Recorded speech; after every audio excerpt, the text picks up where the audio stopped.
Hello दोस्तों, मैं स्वागत करता हूं आपका मेरे इस YouTube channel NK coaching centre Bhojpur में। जो कि मैं आज कहानी पढ़ाने वाला हूं, भारत से हम क्या सीखें। इसका लेखक है मैक्स मूलर। ठीक, मैं इसी कहानी के बारे में, मैं इस भाषण के बारे में चर्चा करूंगा। जीवन परिचय। विश्व विख्यात विद्वान फ्रेडरिक मैक्स मूलर का जन्म आधुनिक जर्मनी के डेसाउ नामक नगर में 6 दिसंबर 1823 ईस्वी में हुआ था। इसका मतलब है कि मैक्स मूलर का जन्म जर्मनी के डेसाउ नामक नगर में हुआ था और 6 दिसंबर 1823 ईस्वी में हुआ था। जब मैक्स मूलर 4 वर्ष के हुए, उनके पिता विल्हेम मूलर, यानी कि मैक्स मूलर के पिता का नाम विल्हेम मूलर था। विल्हेम मूलर का उस समय 4 वर्ष था, जबकि मैक्स मूलर के पिता का निधन हो गया था, यानी कि मैक्स मूलर के पिता डेथ कर गया था। तो उस समय मैक्स मूलर 4 वर्ष का ही था। उनके परिवार की आर्थिक स्थिति बहुत दयनीय हो गई थी। इसका मतलब, दयनीय का मतलब हुआ कि बहुत खराब हो चुकी थी। फिर भी मैक्स मूलर की शिक्षा दीक्षा बाधित नहीं हुई। मैक्स मूलर की शिक्षा दीक्षा बाधित नहीं हुई, इसका मतलब हुआ मैक्स मूलर का शिक्षा फिर कभी नहीं रुका। मैक्स मूलर बचपन में ही वो संगीत के अतिरिक्त ग्रीक और लैटिन भाषा में निपुण हो गए थे। यानी कि मैक्स मूलर जो बचपन से ही संगीत के अतिरिक्त ग्रीक और लैटिन भाषा में यानी कि बोलते थे, तथा लैटिन में कविता भी लिखते थे, और यानी कि लैटिन में कविता भी लिखता था। मैक्स मूलर 18 वर्ष की उम्र में लिपजिंग विश्वविद्यालय में उन्होंने संस्कृत का अध्ययन प्रारंभ कर दिया। यानी कि मैक्स मूलर 18 साल की उम्र में लिपजिंग विश्वविद्यालय में उसने संस्कृत का अध्ययन यानी कि पढ़ना चालू कर दिया। 1841 ईस्वी में उन्होंने हितोपदेश का जर्मन भाषा में अनुवाद प्रकाशित करवाया। यानी कि मैक्स मूलर ने 1841 ईस्वी में हितोपदेश का जर्मन भाषा में अनुवाद प्रकाशित करवाया।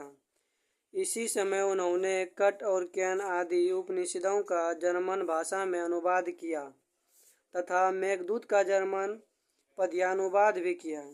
यानी कि उपनिषद का जर्मन भाषा में अनुवाद किया और मेघदूत का जर्मन पद्यानुवाद भी किया। भारत भक्त, संस्कृतानुरागी एवं वेदों के प्रति अगाध आस्था रखने वाले फ्रेडरिक मैक्स मूलर का 28 अक्टूबर सन 1900 ईस्वी में निधन हो गया। यानी कि मैक्स मूलर का 1900 में निधन, यानी कि 1900 ईस्वी में वो मर गया। 28 अक्टूबर सन 1900 ईस्वी में। ठीक, फिर कृत्य 1994 ईस्वी में मैक्स मूलर ने संस्कृत के हितोपदेश का जर्मन भाषा में अनुवाद प्रकाशित करवाया। यानी कि 1994 ईस्वी में मैक्स मूलर ने संस्कृत के हितोपदेश यानी कि जर्मन में भाषा में, यानी कि मैक्स मूलर ने हितोपदेश का जर्मन भाषा में अनुवाद प्रकाशित करवाया। ठीक, कंट और कैन आदि उपन्यासों का भी जर्मन भाषा में अनुवाद प्रस्तुत किया। मेघदूत महाकाव्य का भी जर्मन पद्यानुवाद कर यश का भी काम किया। उन्होंने जर्मन एवं लैटिन भाषा में अनेक रचना का सृजन कम करके अपनी प्रतिभा के विश्व को अवगत कराया। साहित्यिक विशेषताएं। मैक्स मूलर पश्चात विद्वानों में अग्रगण्य। इन्होंने वैदिक तत्व ज्ञान को मानव सभ्यता का मूल स्रोत माना। विवेकानंद ने इन्हें वेदांतियों का भी वेदांती कहा। यानी कि मैक्स मूलर को विवेकानंद ने वेदांतियों का वेदांती भी कहा था। तो क्वेश्चन आएगा, वेदांतियों को वेदांती किसने कहा? तो विवेकानंद ने। ठीक, भारत के प्रति इनका अनुराग अत्यधिक था। यानी कि मैक्स मूलर का भारत के प्रति इनका अनुराग अत्यधिक था। इन्होंने भारतीय मनुष्यों द्वारा सृजित साहित्य को विश्व पटल पर लाने का काम किया। इनकी महत्ता और उपयोगिता से सबको अवगत कराया। ये सच्चे रूप में भारत भक्त थे, यानी कि मैक्स मूलर सच्चे रूप में भारत का भक्त थे। संस्कृत साहित्यानुरागी थे, यानी कि संस्कृत के साहित्यानुरागी थे। वेदों के प्रति अगाध श्रद्धा थी। इनके साहित्य में भारतीय वाङ्मयी विशेषताओं पर गंभीर चिंतन परक सारगंभीर निबंध पढ़ने एवं देने योग्य है। इनके साहित्य में भारतीय साहित्य, प्रकृति, भाषा, संस्कृति, सभ्यता का विशद चित्रण हुआ है। यानी कि पाठ परिचय। प्रस्तुत पाठ भारत से हम क्या सीखें। वस्तुतः भारतीय सेवा हेतु चयनित युवा अंग्रेज अधिकारियों के आगमन के अवसर पर संबोधित भाषणों की श्रृंखला की एक ही कड़ी है। प्रथम भाषण का यह संक्षिप्त एवं संपादित अंश है। इसका भाषांतरण डॉक्टर भवानी शंकर त्रिवेदी ने किया है। इसमें लेखक ने भारतीय सभ्यता की प्राचीनता एवं विलक्षणता के विषय में नवागंतुक अधिकारियों को बताया है कि विश्व भारत की सभ्यता से बहुत कुछ सीखती तथा ग्रहण करती आई है। यह एक विलक्षण देश है। इसकी सभ्यता एवं संस्कृति से बहुत कुछ सीखा जा सकता है। नई पीढ़ी अपने देश तथा इसकी प्राचीन सभ्यता, संस्कृति, ज्ञान साधना, प्राकृतिक वैभव आदि की महत्ता का प्रामाणिक ज्ञान प्रस्तुत भाषण से प्राप्त कर सकेगी। भारतीय संपदा। भारत से हम क्या सीखें।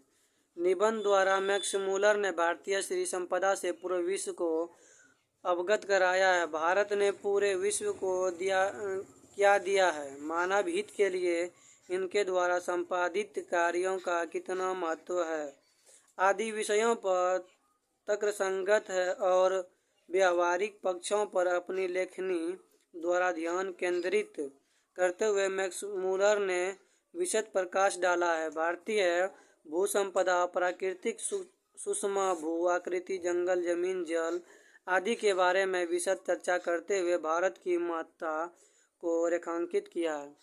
मेरे प्यारे दोस्तों, ये सब क्वेश्चन नहीं आएगा पर सुना देते हैं, सुना हुआ रहेगा तो बेस्ट रहेगा। भारतीय संस्कृति। संस्कृत भाषा की प्राचीनता, उसकी उपयोगिता, भाषिक संरचना, उसे महत्व पर पूर्ण रूपेण प्रकाश डालते हुए भारतीय लोगों के रहन सहन, खान पान का सम्यक चित्रण किया है। भारतीय संस्कृति। संस्कृत भाषा की प्राचीनता, उसकी उपयोगिता, भाषिक संरचना, उसे महत्व पर पूर्ण रूपेण प्रकाश डालते हुए भारतीय लोगों के रहन सहन, खान पान का सम्यक चित्रण किया है।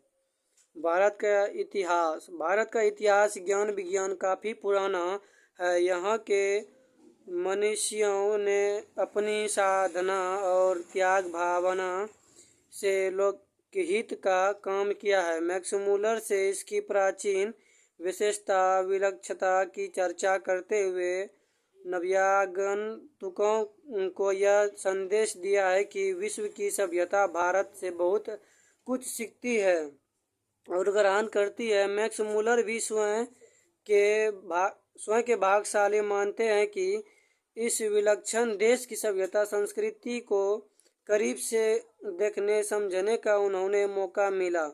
इस भाषण की महत्ता आज भी है। स्वदेशाभिमान के विलोपन के इस दौर में इस भाषण की उपयोगिता और बढ़ जाती है। लेखक के मतानुसार भारत को पहचान सकने वाली दृष्टि की आवश्यकता मैक्स मूलर और यूरोपियन लोगों के लिए वांछनीय है, क्योंकि भारत के पास विविध क्षेत्रों में ज्ञान का विपुल भंडार है। दर्शन का क्षेत्र हो, कला का क्षेत्र हो, ज्ञान या भू विज्ञान की बातें हो, वनस्पति शास्त्र और वनस्पतियों को प्राप्त करना हो, तो भारत का दर्शन करना ही होगा। भारत भूस्वर्ग सदृश है। यहाँ प्राकृतिक सुषमा है, खनिज भंडार है, कृषि की महत्ता है, तपस्वियों की साधना भूमि, जन्मभूमि, कर्मभूमि रही है। भारत में अनेक विदेशी सिक्कों का विपुल भंडार तथा ईरानी, केरियन, थेरेसियन, पार्थियन, यूनानी, मैकेडोनियन शासकों, रोमन और मुस्लिम शासकों के सिक्के यहाँ प्रचुर मात्रा में मिले थे। देवत्व विज्ञान कहावतों कथाओं का महासागर का रूप भारत में देखने को मिलता है। शब्द निर्माण और वृहद शब्द भंडार भी भारत के पास चिरकाल से व्यवस्थित है। भारत में अनेक जातियां, आर्य, द्रविड़, मुंडा आदि, जिनकी अपनी अपनी निजी विशेषताएं, आचार विचार है, विधि शास्त्र, धर्मशास्त्र, राजनीति शास्त्र की जड़ें भी भारत में ही है। भारतीय वाङ्मय और संस्कृत की महत्ता को सभी विदेशी स्वीकार करते हैं। संस्कृत का संबंध लैटिन से भी इस प्रकार संस्कृत, लैटिन, ग्रीक तीन भाषाओं एक ही उद्गम स्थल की है। हिंदू, ग्रीक, यूनानी आदि शक्तिशाली जातियों में भी अनेकता के बावजूद एकता के बीच छिपे हुए हैं। इस प्रकार विविध क्षेत्रों में पर्याप्त ज्ञान भंडार से परिचित होने के लिए यूरोपियन लोगों के लिए भारत का महत्व अधिक है। भारत प्रचार, विद्या, योग, धर्म, दर्शन का उद्गम स्थल है। दूसरा महत्व कल भी था और आज भी है।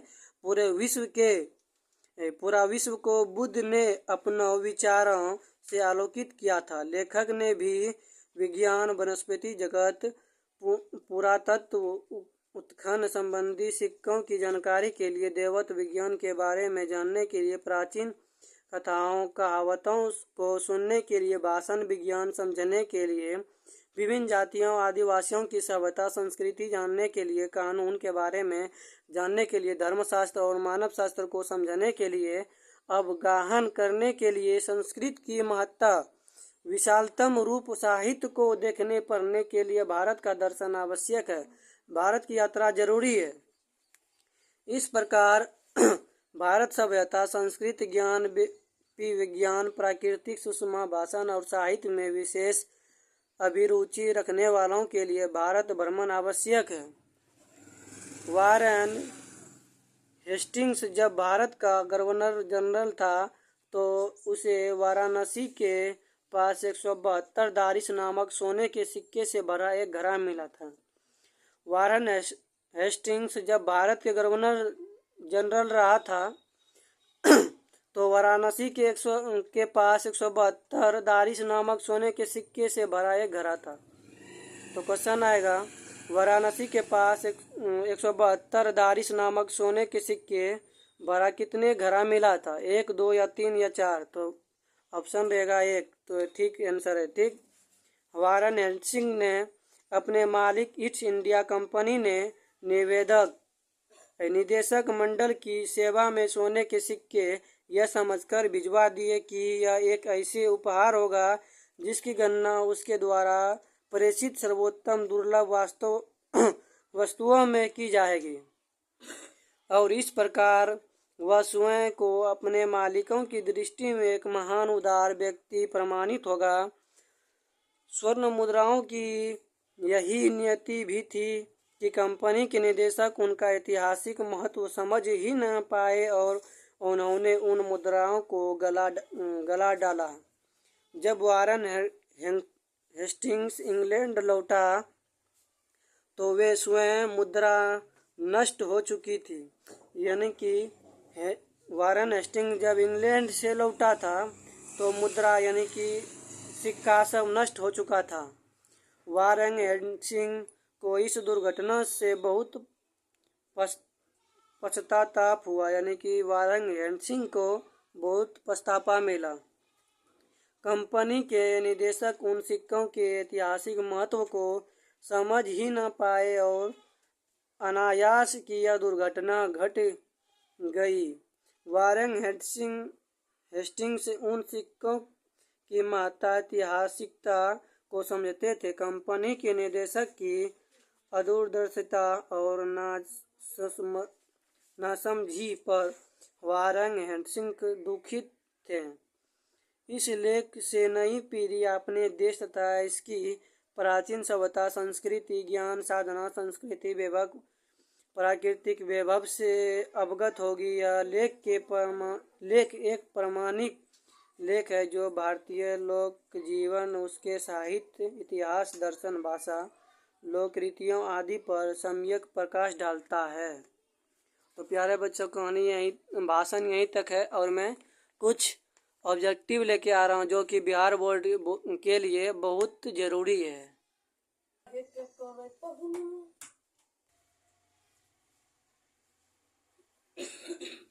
तो हेलो दोस्तों, मेरा YouTube channel NK coaching centre Ghoshpur class 10वां बिहार बोर्ड के बारे में अधिक जानकारी के लिए संपर्क करें 9153452769। अभी कुछ भारत से हम क्या सीखे हैं, भाषण दिए हैं और इसके बारे में ऑब्जेक्टिव लेके आ रहे हैं तुरंत। तो बने रहिए मेरे इस यूट्यूब चैनल पर।